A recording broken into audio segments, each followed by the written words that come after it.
Recently, Supreme Master Ching Hai graciously allowed our association members to gather for an international seminar.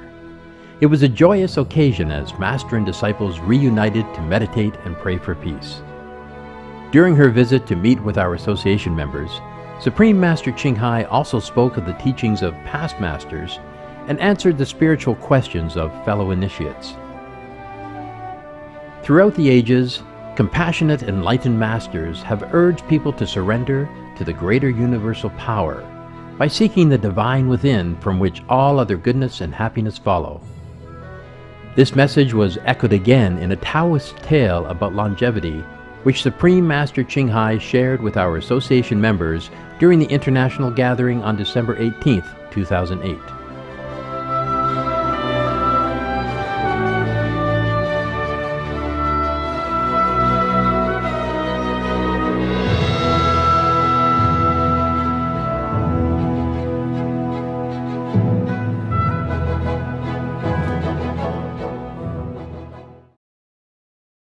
Now, for a person who is not interested in fame and gain in this world, he's already half saint, I think.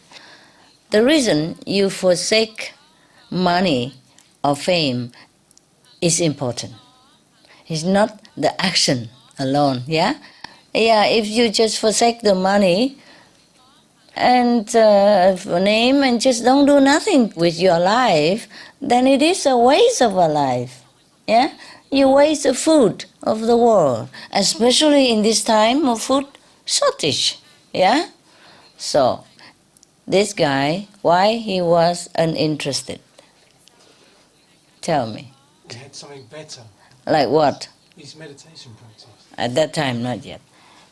He forsake, worldly gain and fame to have time to go and study with masters in different schools. So he went to study with a Buddhist monk who obviously was enlightened because he stayed with him until he's 60 years old. And then he met a Taoist who also teach him another thing, yeah, body and mind. Because as you know, the Chinese people, most of them in the old time are Buddhist. And at one time, Buddhist was the Chinese kind of national religion, yeah? Nowadays, many countries still have national religion, huh? Like in Arabian country, they have Islam. In the Western countries, they have Christianity. Yeah. Baha'i, of course, Baha'i is a universal. That when the masters was alive, it's comprised of all kind of religion, just like what we are now. Whoever you are, you come, yeah? Buddhist, Christian, Hindu, Muslim, whatever. We don't discriminate, yeah? The real master never discriminate. So Baha'ism was like that, because the master was enlightened. The Baha'ist master was enlightened. Therefore, the teaching of his is just universal. It's just like any real master teaching. Same with the true Islam, true Christian, or true Buddhist, true Hinduism.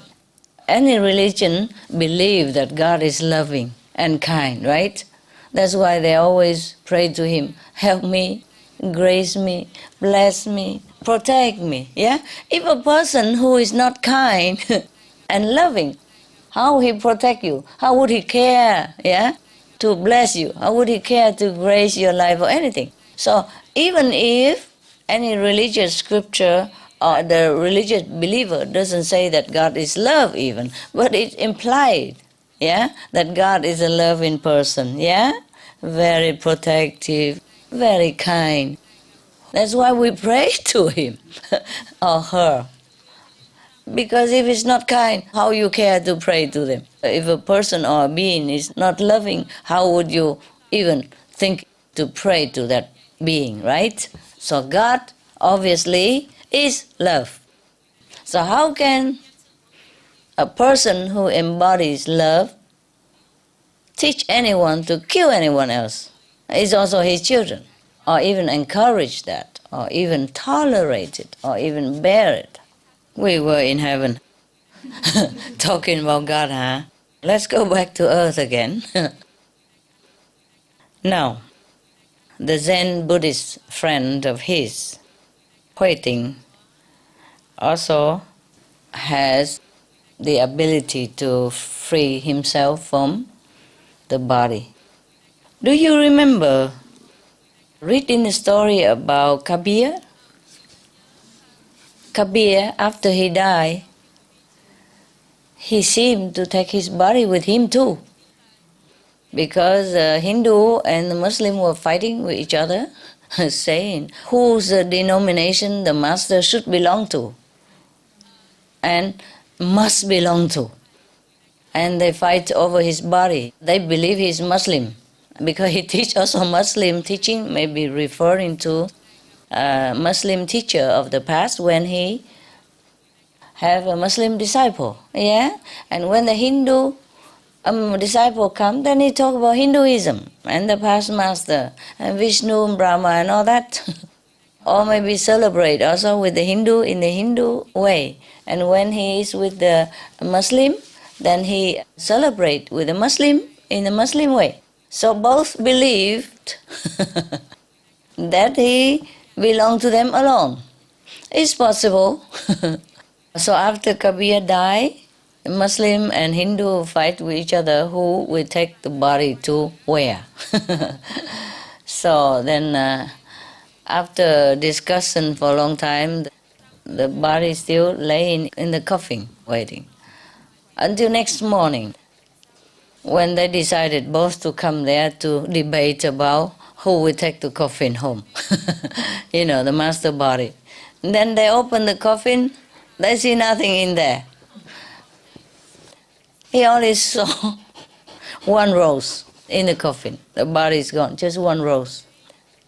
The symbol of love, unification. Love is only one. There's no Muslim, there's no Hindu. The master wanted to leave the message like that. It could be that the master took his body with him. It could be that some wise, very enlightened disciples had taken the body with him while everybody was debating and not looking. So he just take it away, worrying that the Muslim or the Hindu or both, they would chop his master body into two parts. After all, and decided, okay, you the left, I the right. Yeah.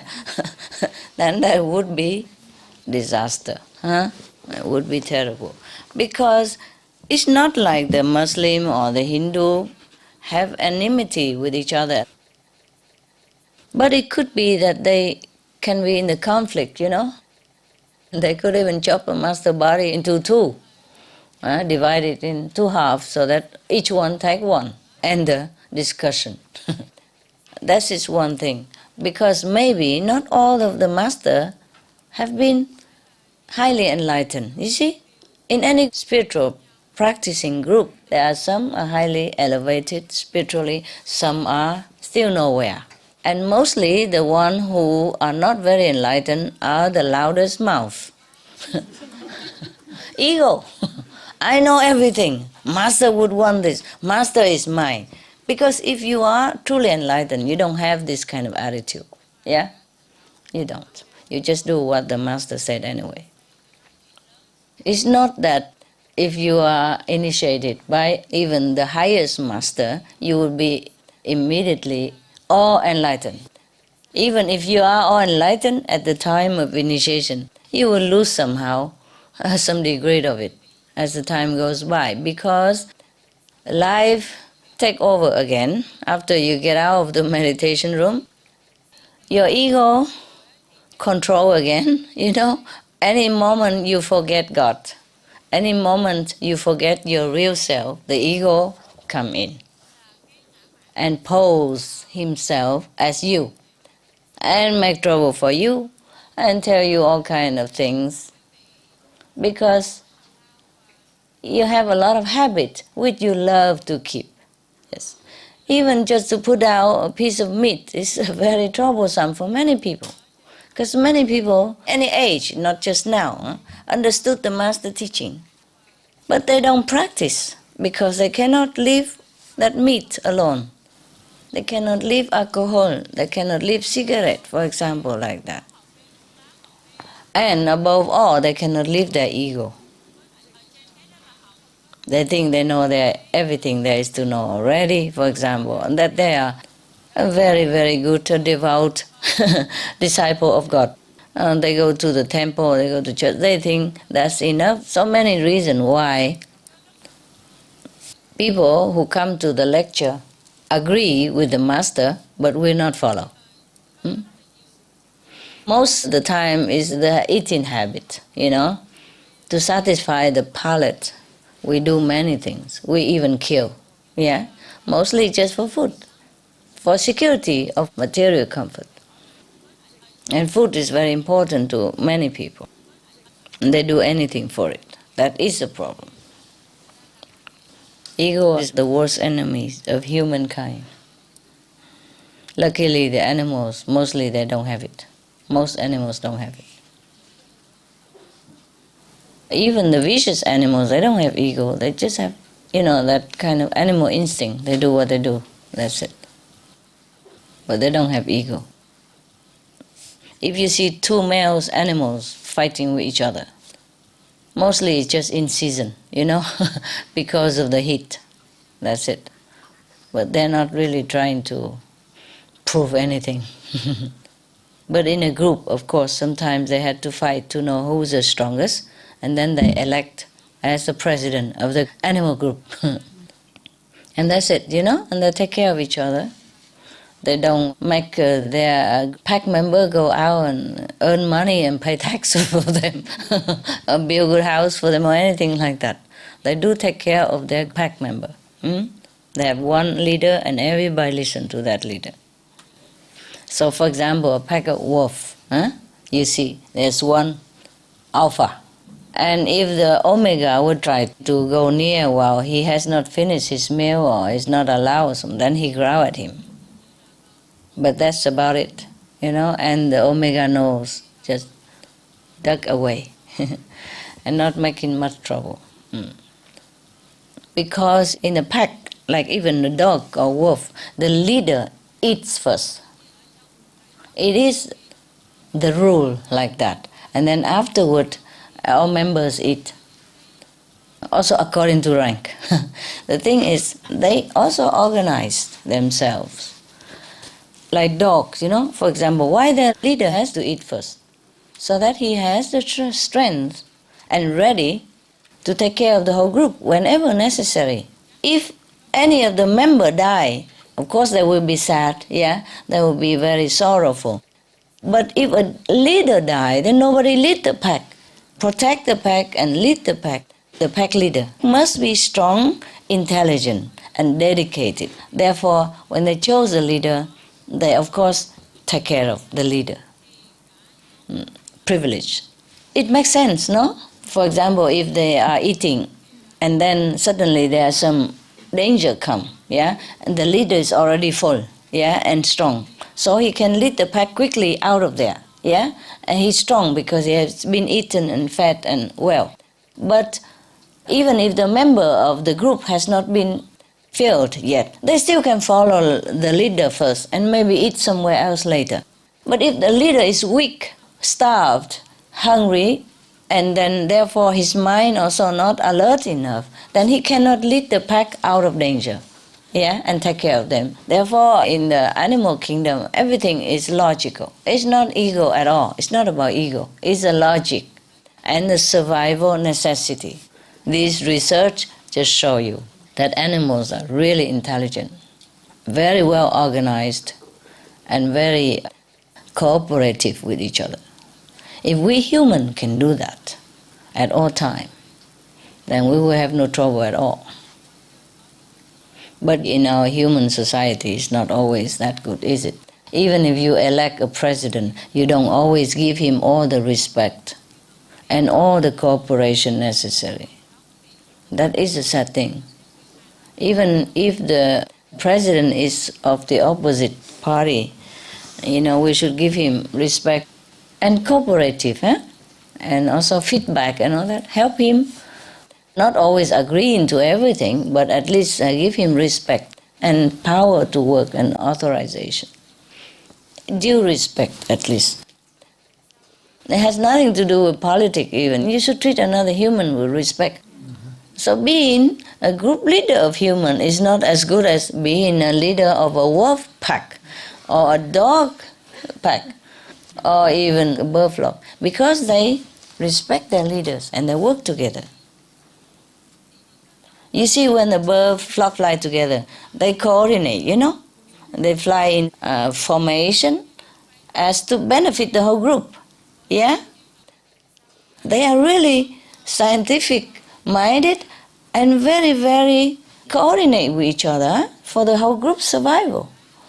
In a human group, this is difficult. Yeah? Everybody wants to be a leader, but nobody wants to be led.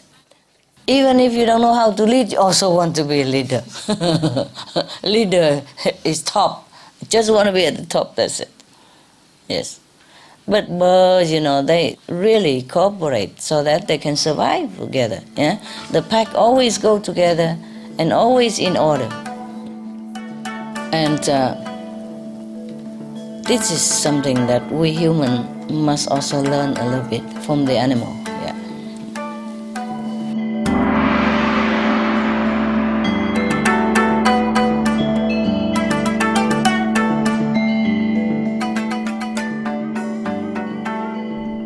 Thank you for joining us today for Between Master and Disciples. Please tune in tomorrow for Part 3 of a Taoist tale of longevity as told by Supreme Master Ching Hai.